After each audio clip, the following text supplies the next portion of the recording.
This conference will now be recorded. हाँ जी, हमारे पास कुछ कभी कभी ऐसा डाटा दिया जाता है जिसमें कुछ वैल्यूज गलत रिकॉर्ड हो जाती हैं। हमें इंफॉर्मेशन दे दी जाती है कैलकुलेट करके, और ये बता दिया जाता है कि इसमें कुछ इंफॉर्मेशन गलत है और उसकी सही इंफॉर्मेशन भी बता दी जाती हैं। तो फिर हमसे ये कहा जाता है कि जनाब आप लोगों ने करना क्या है कि उस इंफॉर्मेशन को सही करके आंसर बताना है कि सही कोरिलेशन या रिग्रेशन कोएफिशिएंट क्या आएगा। सपोज हम करते हैं कि हमारे पास n है 10, समीशन x सपोज कर लेते हैं, समीशन x है suppose that 50, summation x square suppose कर लेते हैं 1150, summation xy 1500, summation y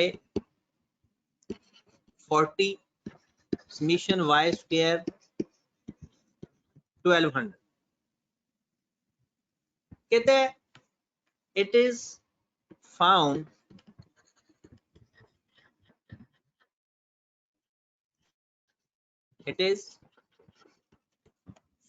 that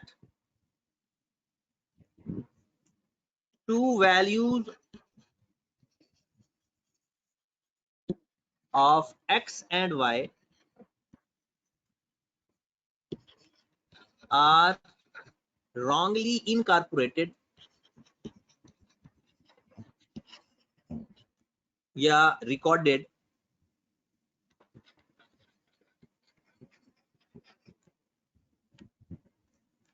तो रॉन्ग वैल्यूज जो हमारे पास गिवन है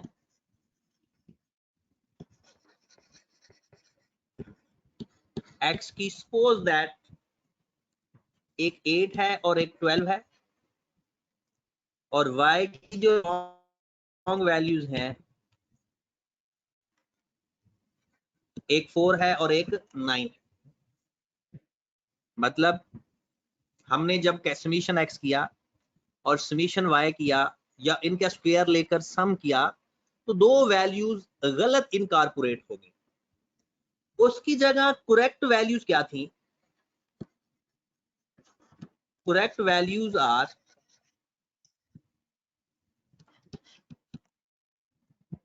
x की जो करेक्ट वैल्यूज हैं वो 6 और 15 है, और y की जो करेक्ट वैल्यूज हैं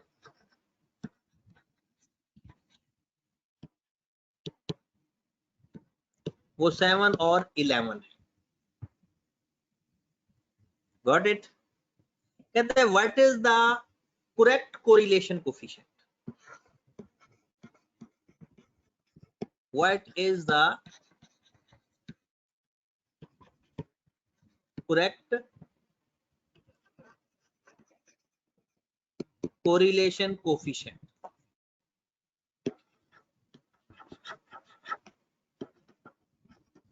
What is the correct correlation coefficient? Clear होगी बात?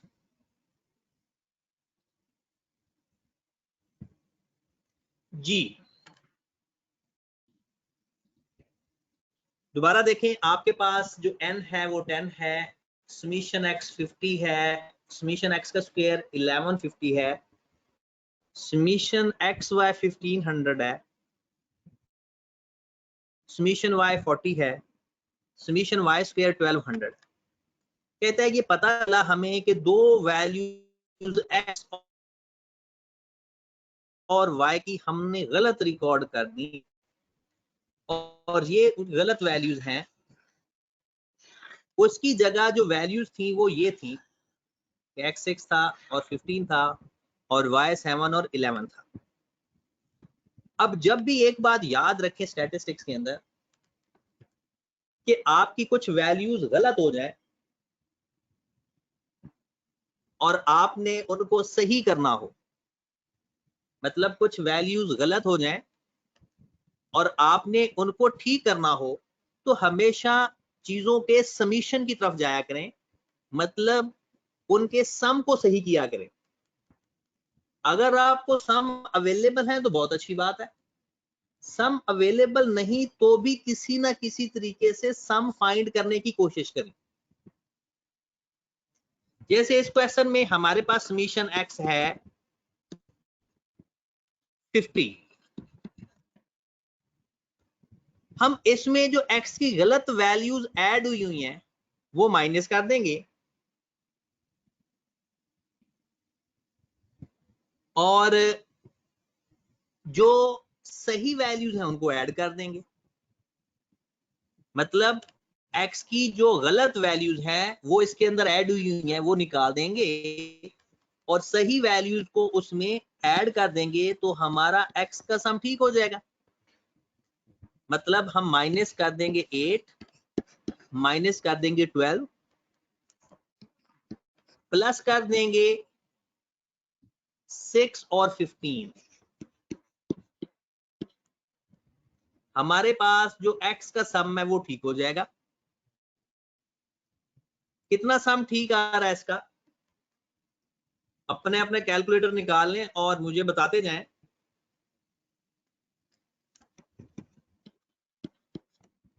51।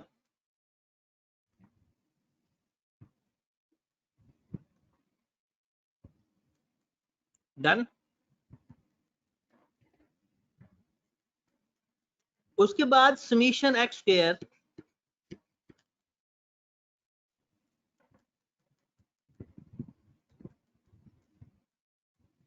समीशन एक्स स्क्वायर हमारा जो पहले ऑलरेडी अवेलेबल है 1150, वो उसमें गलत वैल्यूज भी ऐड हैं। मतलब इस 8 का स्क्वायर लेकर ऐड हुआ है और इस 10 का स्क्वायर भी ऐड हुआ है, वो माइनस कर दो और जो सही वैल्यूज हैं उनका स्क्वायर लेकर ऐड कर दो। जो गलत वैल्यू, क्योंकि जब स्क्वायर लेंगे, जब हम स्क्वायर लेंगे तो ऑब्वियसली गलत वैल्यूज का स्क्वायर भी स्क्वायर लेकर ऐड हुआ होगा और सही वैल्यूज का भी स्क्वायर लेकर ऐड हुआ होगा। ओके की बात? तो समीशन एक्स का स्क्वायर हमने लिया, वो आ गया 1203। डन। फिर समीशन y को ठीक करें। सम ऑफ y हमारे पास 40 है, जो गलत वैल्यूज हैं वो 4 और 9 इसके अंदर ऐड हुई हैं और जो सही वैल्यूज हैं वो 7 और 11 है। जी मुझे बताया कि समीशन y करेक्ट कितना आ रहा है? 45। समीशन y स्क्वायर लेकर जो हमारे पास ऑलरेडी 1200 आ रहा है,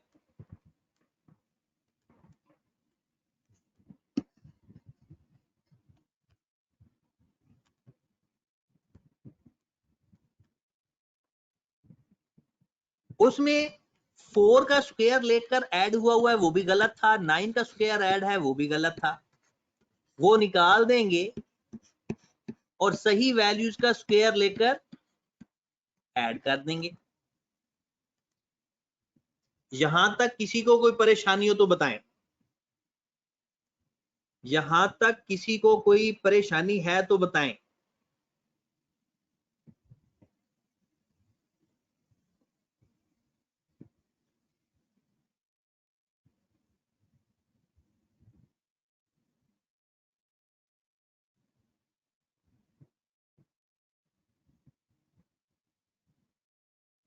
जी जनाब।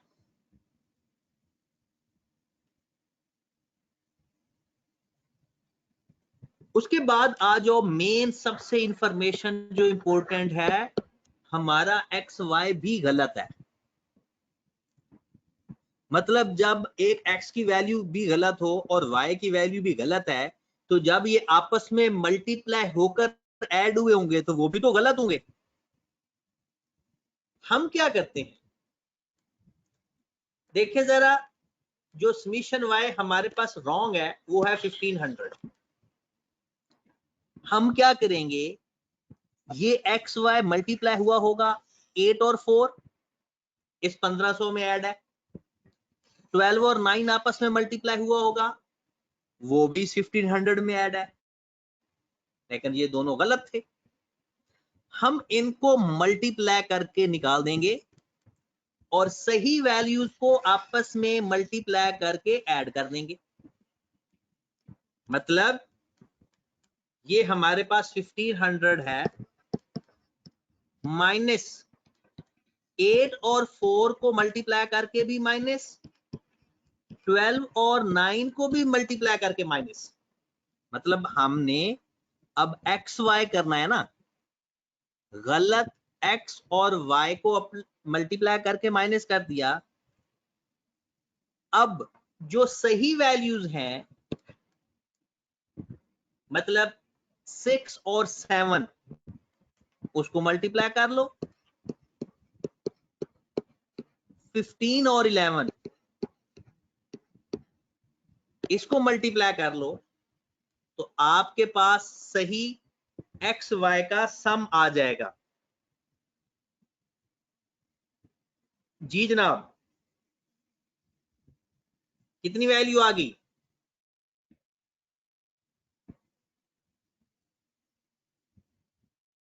1567। लो जी, अब आपके पास जो इंफॉर्मेशन आ गई है ये 100% ठीक इंफॉर्मेशन है। अब इसमें आप लोग कर लो जरा,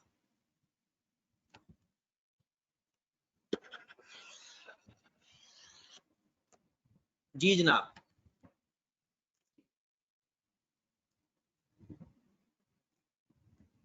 हमारे पास आर का फार्मूला है n summation x y minus summation x summation y over under root n summation x का square minus summation x whole का square n summation y square minus summation y whole का square. ये possible है कि इसका answer 1 से ऊपर नीचे हो जाए क्योंकि हमने सारा डाटा हुआ है। तरीकाकार यही है। अब आप करेक्ट वैल्यूज पुट कर दोगे। n हमारे पास 100 है,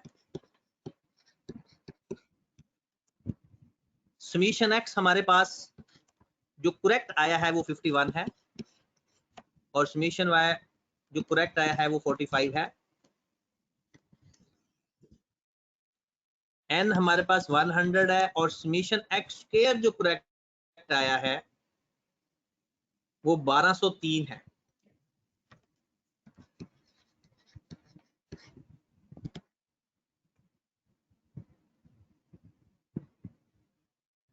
और 51 का स्क्वायर 100 इंटू जो समीशन y स्क्वायर है वो 1273 है माइनस 45 का स्क्वायर। लो मेरे भाई, कैलकुलेटर में पुट करेंगे, जो भी आंसर आएगा वो हमारा आंसर होगा। तो अगर कोई बंदा पुट कर रहा है तो मुझे बता दे।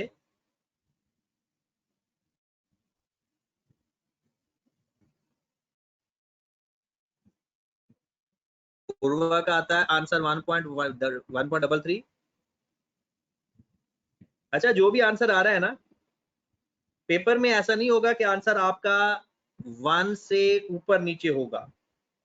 क्योंकि ये डाटा अज्यूम किया है इसलिए ऐसा पॉसिबल है, अदरवाइज आपका आंसर की जो रेंज होगी वो -1 और +1 के दरमियान में हुआ करेगी, क्योंकि ये वैल्यू सारी खुद से ली हैं। ओके होगी बात?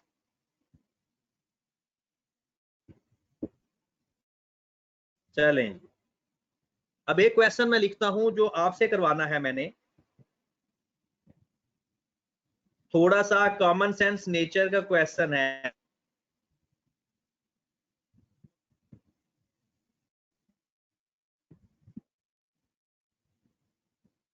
इसका क्वेश्चन का तरीकाकार यही होगा, लेकिन पेपर में जो आंसर आपका आ रहा होगा वो 0, -1 और +1 की रेंज में होगा, तो परेशान नहीं होना किसी ने भी।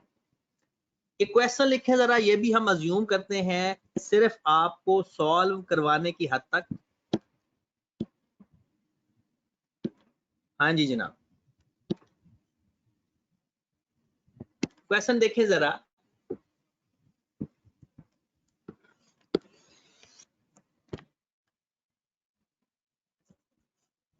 हमारे पास n है, सपोज दैट 20, समीशन x है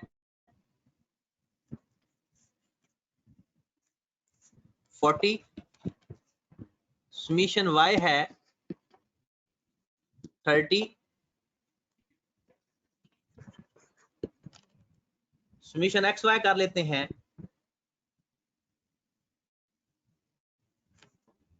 सपोज दैट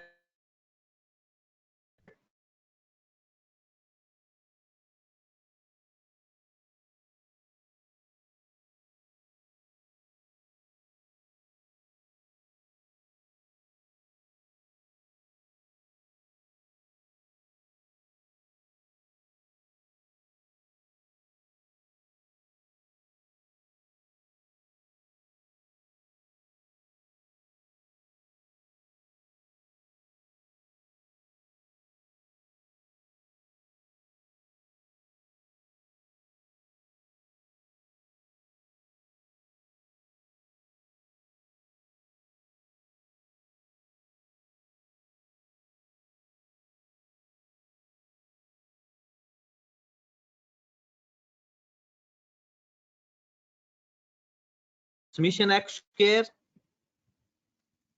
की वैल्यू आप कर लें 110 और समीशन वाई स्क्वायर की वैल्यू आप कर लें 95। सपोज ये क्वेश्चन इंटरेस्टिंग भी है और इंपॉर्टेंट भी है। पेपर पॉइंट ऑफ व्यू के लिए क्वेश्चन इंटरेस्टिंग के साथ साथ ये इंपॉर्टेंट भी है। It found that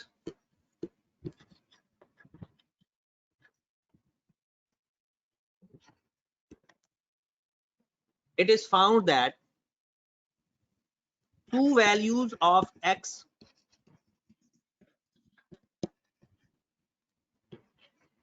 are wrongly incorporated।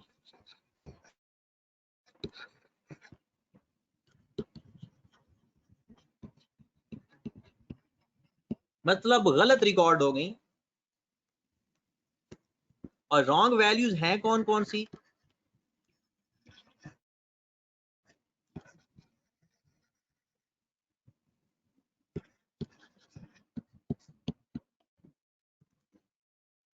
पहली वैल्यू सपोज दैट 7 है और दूसरी वैल्यू सपोज दैट 12 है। correct values of x are correct values of x is equal to, सही वैल्यू सपोज दैट एक 8 थी और दूसरी 14 थी। corresponding values of y are corresponding values of y is 5 and 10. What is correct correlation coefficient? What is correct correlation coefficient? हाँ जी मेरे भाई, जल्दी करें, आपके पास 5 मिनट का टाइम है। आपने 5 मिनट के अंदर करेक्ट कोरिलेशन कोफिशिएंट फाइंड करके देना है।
हाँ जी, जैसे ही क्वेश्चन आपका हो जाए बता देना है।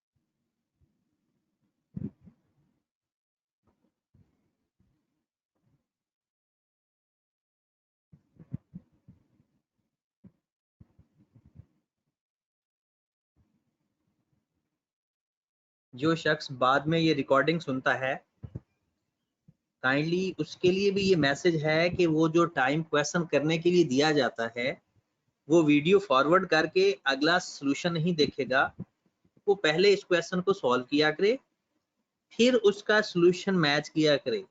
यही सबसे अच्छा तरीका होता है।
हाँ जी, फहीम का आंसर आ गया है 0.93।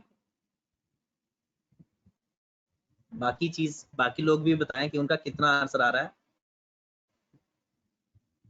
और जो इसके अंदर ट्रिक था क्या वो सबको समझ लगी या नहीं।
हाँ जी, बाकियों का आंसर नहीं आ रहा क्या?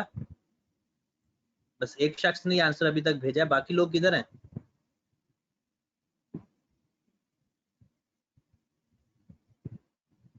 अली हमजा का भी आंसर सेम है।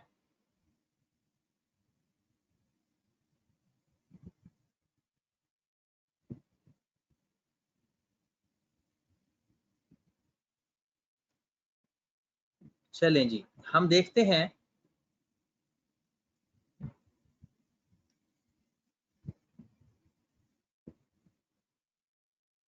इसके आंसर को। आ जाए जरा,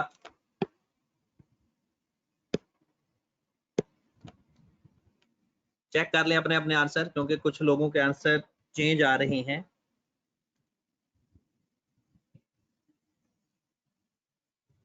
सबसे पहले अगर आप गौर फरमाएं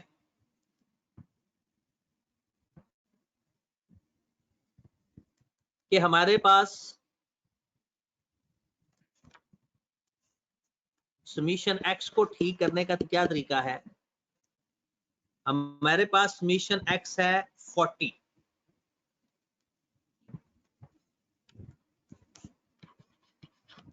इसमें मैं एक्स की गलत वैल्यूज माइनस करूंगा 7 और 12, और सही वैल्यूज ऐड करूंगा 8 एंड 14। तो समीशन एक्स करेक्ट कितना आ गया?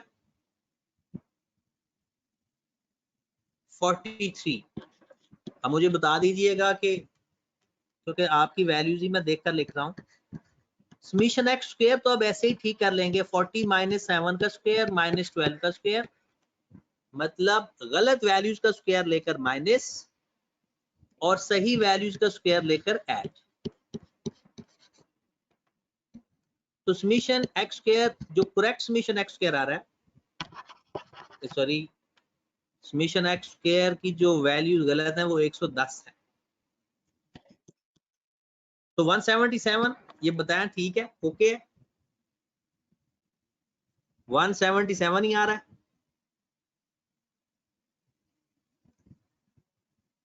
चलें जी, नेक्स्ट चलते हैं फिर। अब इसमें समीशन y को ठीक करने की जरूरत नहीं है,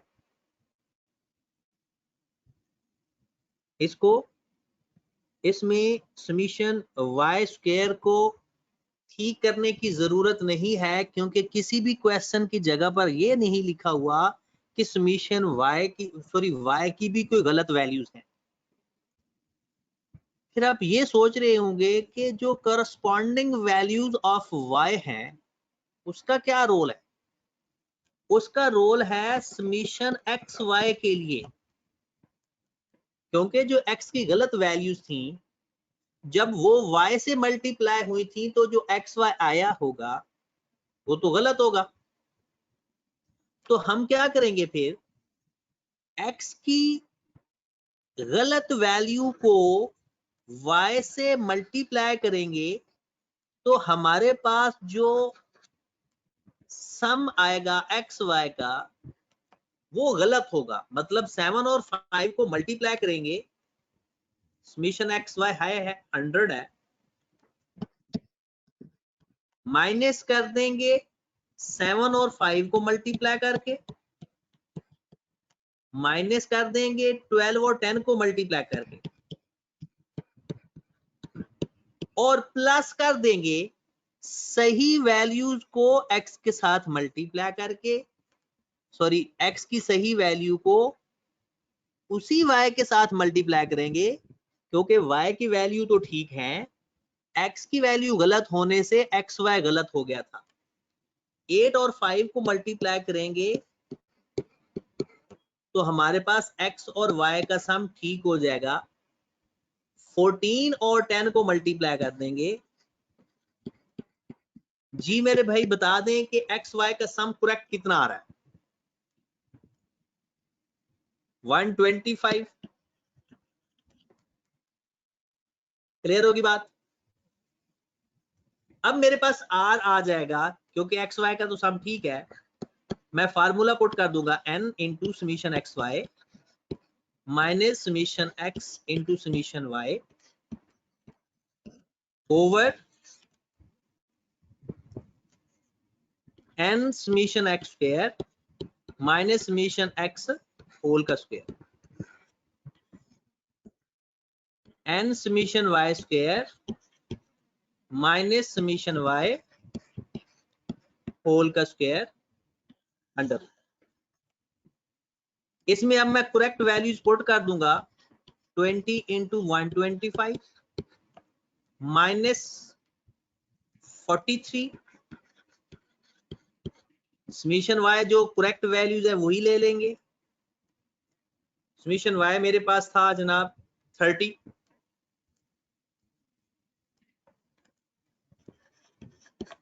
ओवर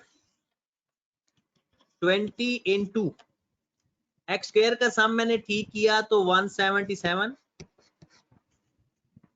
माइनस 43 का स्क्वायर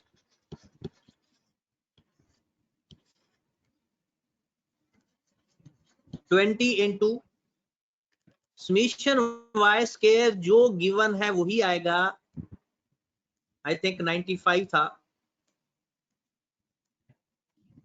95 माइनस 30 का स्क्वायर।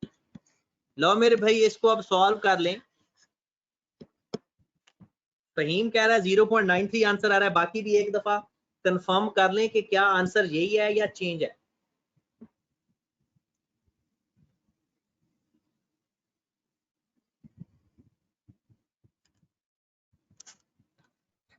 चलो सारे लोग इसी पे मुत्तफिक हैं तो यही आंसर लिख लेते हैं, लेकिन एक स्टूडेंट का आंसर चेंज आ रहा था, वो अपना आंसर रिवाइज करे जरा काइंडली और चेक करे कि आंसर ठीक है। रिमशा अपना आंसर रिवाइज करें काइंडली, चेक करें कि यही आंसर आ रहा है या आप वाला आंसर ठीक है।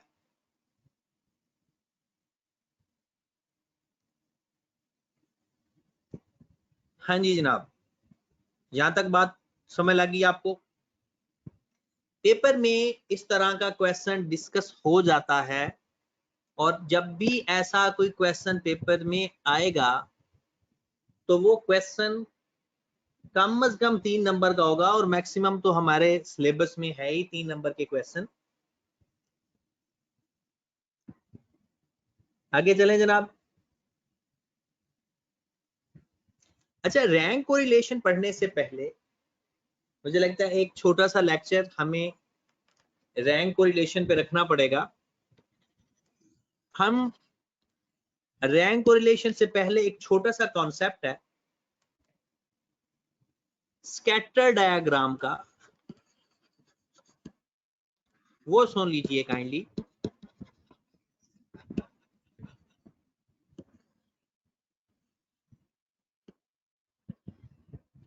इसमें भी पेपर में थ्योरेटिकल क्वेश्चन 1 नंबर का चांसेस होते हैं कि आ जाए।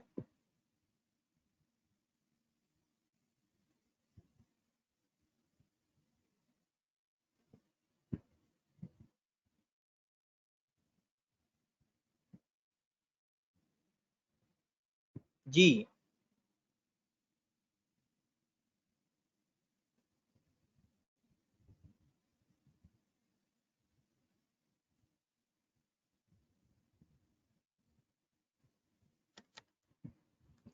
तो स्कैटर डायग्राम के बारे में सुन ले। पहली बात तो जब ये डायग्राम आ जाता है ना, तो ये ग्राफ का जिक्र हो रहा होता है।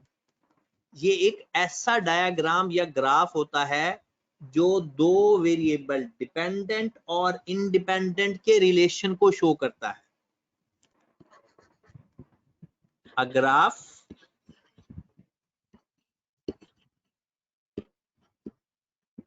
which show या define relationship between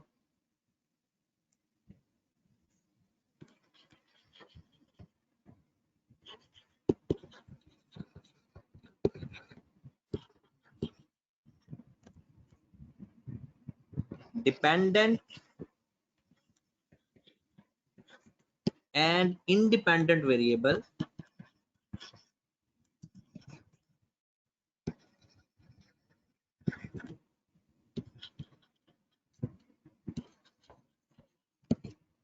और इसमें सबसे जो इंपॉर्टेंट बात है वो है कि टू वेरिएबल्स। जो सबसे इंपॉर्टेंट बात है वो इसके अंदर है टू वेरिएबल।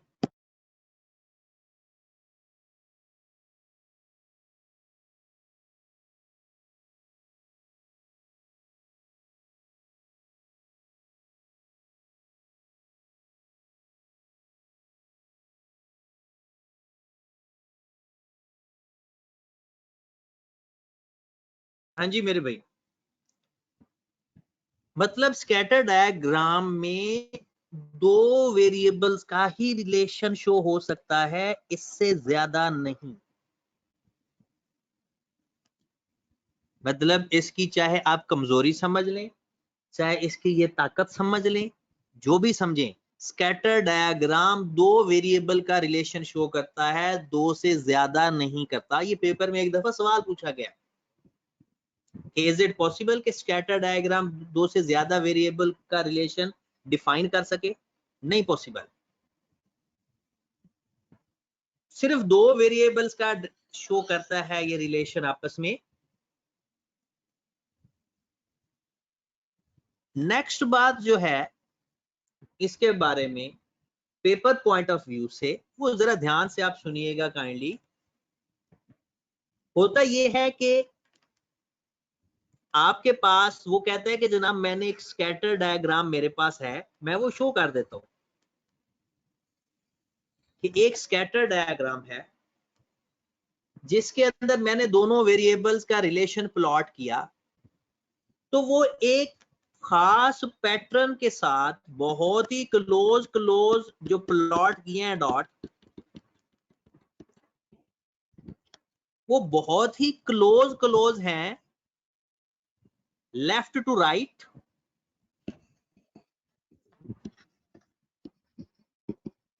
हमेशा होते लेफ्ट टू राइट ही हैं, ठीक है, हमेशा। और डाउनवर्ड है। कहते हैं कि ये जो प्लॉटेड डॉट हैं ये एक दूसरे खास पैटर्न में है और बहुत ही क्लोज हैं। तो बताओ इन प्लॉटेड डॉट्स के दरमियान या इन दोनों वेरिएबल्स के दरमियान कोरिलेशन कौन सा है? तो हम कहेंगे strong negative correlation. Strong negative correlation. दोबारा सुने, पेपर में किस तरह से ये चीज पूछी जाती है कि एक खास पैटर्न के अंदर प्लॉटेड डॉट्स के दरमियान जो डिस्टेंस है वो बहुत ही थोड़ा है और वो डाउनवर्ड की तरफ है। तो आपसे पूछा जाएगा तो बताएं इनके दरमियान में रिलेशन क्या होगा। ग्राफ नहीं बनाया मिलेगा आपको, ये बात वो एक स्टेटमेंट फॉर्म में लिखेगा तो हम लिखेंगे कि उनके दरमियान स्ट्रॉन्ग या हाई नेगेटिव कोरिलेशन। अब केसेस मैं लिखता जाऊंगा और रिलेशन आप बताते जाना, ठीक है? हमारा क्वेश्चन भी हो जाएगा और इसकी प्रैक्टिस भी हो जाएगी। तो दूसरी सिचुएशन में देखें कि जो डॉट प्लॉटेड हैं वो एक खास पैटर्न में बहुत क्लोज क्लोज,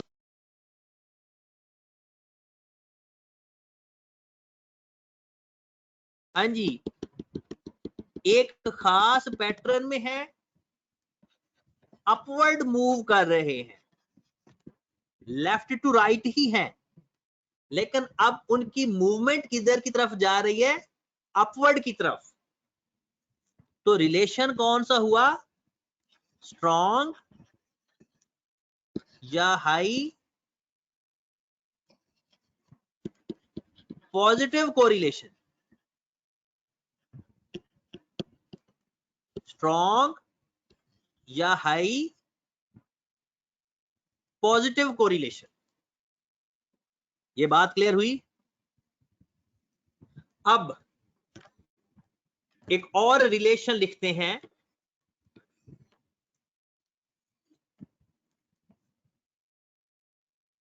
एक और रिलेशन लिखते हैं, ये देखते हैं कौन बताता है।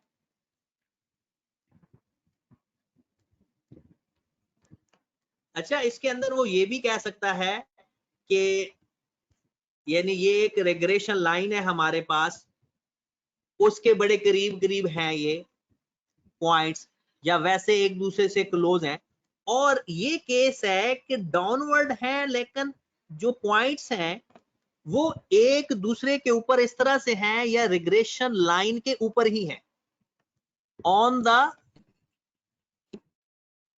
Regression line. ये बताएं क्या रिलेशन होगा? यानी जो इतने ज्यादा क्लोज हैं कि आपको एक ही लाइन नजर आ रही है, या हम ये कह रहे हैं कि ये ऑन द रिग्रेशन लाइन के ऊपर वो प्लॉटेड डॉट्स आ रहे हैं? बताएं जरा। ये है नेगेटिव परफेक्ट कोरिलेशन। ये क्या है? Negative perfect correlation. बहुत सारे लोग इसको अजीब अजीब नाम दे रहे थे। नेगेटिव, बहुत क्लोज हूं तो स्ट्रॉन्ग, और अगर ऑन द लाइन हूं तो फिर तो परफेक्ट हो गया ना। आप लोग वीक कह रहे हो, तो वीक में तो डॉटेड का जो डिस्टेंस है वो ज्यादा हो जाएगा, मिसअंडरस्टैंडिंग बढ़ जाएगी ना। जब वीक रिलेशंस होते हैं उसमें डिस्टेंस बढ़ जाता है। अब जरा एक और लाइन भी देख लें फिर, कि अगर ये ऑन द लाइन है, रिग्रेशन लाइन के ऊपर डॉट है लेकिन अपवर्ड है, तो ये क्या होगा रिलेशन फिर? Positive perfect correlation. ये बात क्लियर हुई या नहीं? ये बात सबके लिए ओके है? डन। नेक्स्ट हमारे पास है जनाब, फिर आ जाए दो रिलेशन मैं साथ ही लिख देता हूं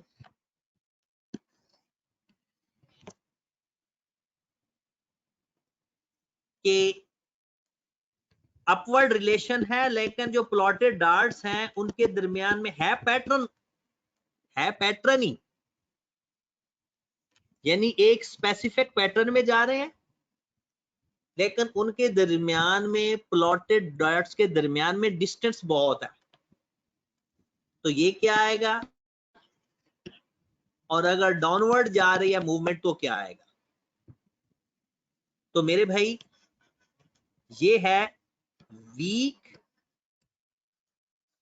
या लो पॉजिटिव कोरिलेशन।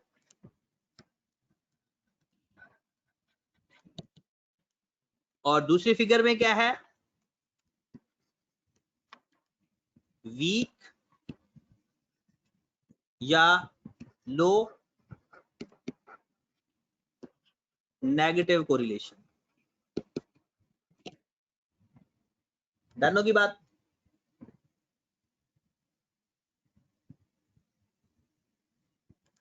ओके होगी जनाब, आगे चलें फिर।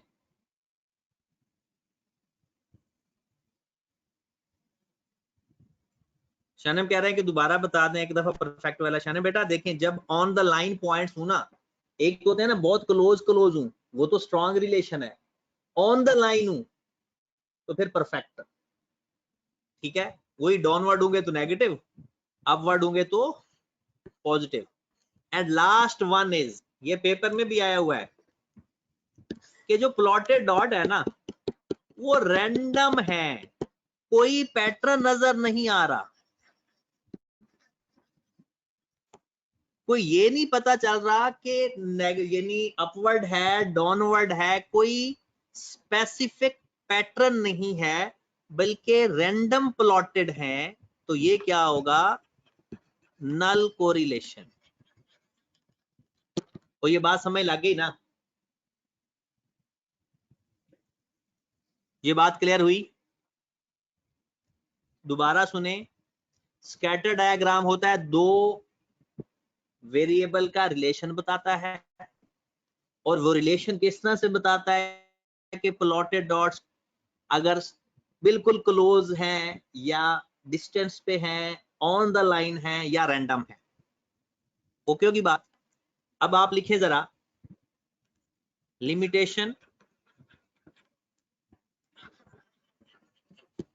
Of scatter diagram.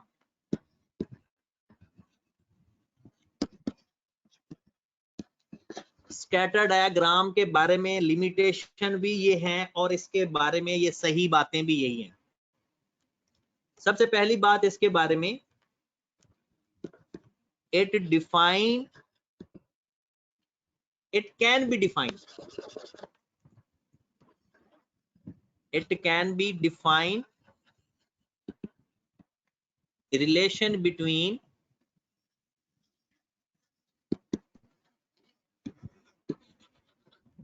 only two variables।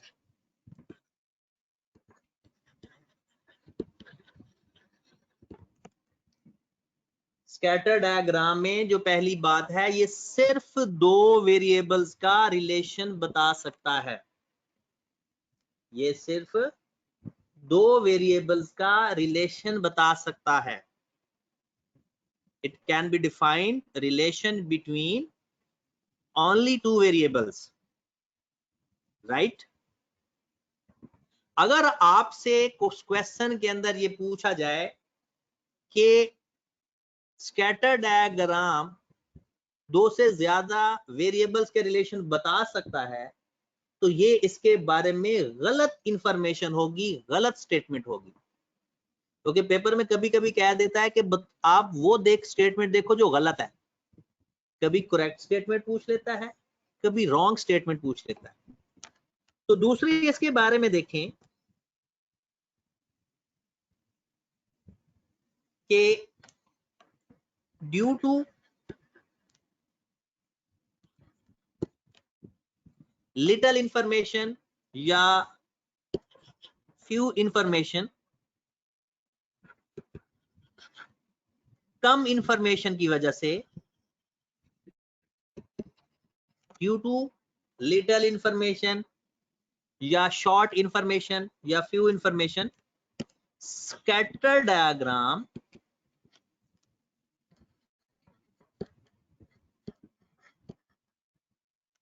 Show wrong relation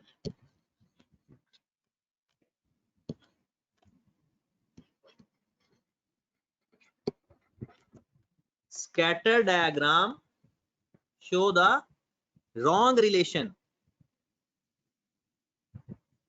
ठीक है। अब पेपर में अगर ये सवाल आ जाए कि चाहे इंफॉर्मेशन थोड़ी ही क्यों ना हो, स्कैटर डायग्राम हमेशा सही रिजल्ट देता है, तो ये इसके बारे में बात गलत होगी।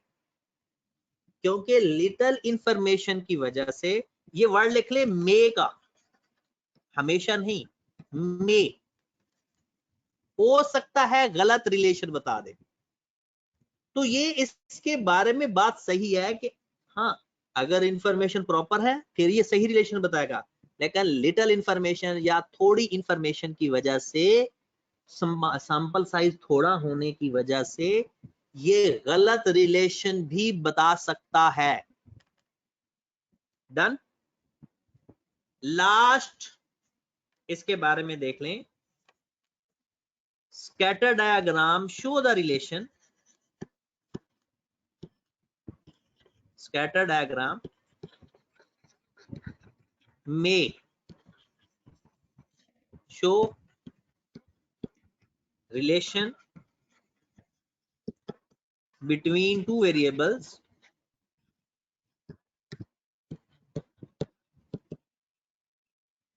even relation not exist, even relation not exist। अब सवाल कैसे पेपर में आएगा, वो कहते हैं कि जनाब स्कैटर डायग्राम तब ही रिलेशन बताता है जब हो, तो ये इसके बारे में गलत बात है। कभी कभी ऐसा होता है कि रिलेशन ना होने के बावजूद भी स्कैटर डायग्राम उसका रिलेशन बता देता है। कभी कभी ऐसा होता है, कभी कभी ऐसा होता है कि स्कैटर डायग्राम ऐसा रिलेशन भी बता देता है इवन के रिलेशन नहीं होता। अब पेपर में अगर वो कह दे कि बताओ स्कैटर डायग्राम की करेक्ट स्टेटमेंट कौन सी है, कहता है कि जी it can be define only relation between two variables, फिर वो कहता है कि it can be define relation even relation not exist, फिर वो कहता है due to little information it can be yet may be define wrong relation, all of the above। तो स्कैटर डायग्राम के बारे में ये तीनों बातें ठीक हैं। इवन रिलेशन नॉट एग्जिस्ट, ये लिखना है, इवन रिलेशन नॉट एग्जिस्ट, कि दो वेरिएबल्स के दरमियान में वो रिलेशन बता देता है, इवन रिलेशन नॉट एग्जिस्ट। ये बात, आप ये तीनों बातें क्लियर हो गई। ये स्कैटर डायग्राम की चाहे आप प्रॉपर्टी समझ लें चाहे उसकी लिमिटेशन समझ लें, ठीक है। तो रैंक और रिलेशन फिर नेक्स्ट लेक्चर पे चला गया। तो कल इंशाल्लाह हम कोशिश करेंगे, कल तो फाइनेंस की भी क्लास लेनी है हमने, तो कल कोशिश करते हैं कि हमने प्लान करना है कि क्या करते हैं। ठीक है जनाब, ओके जी, अल्लाह हाफ़िज़।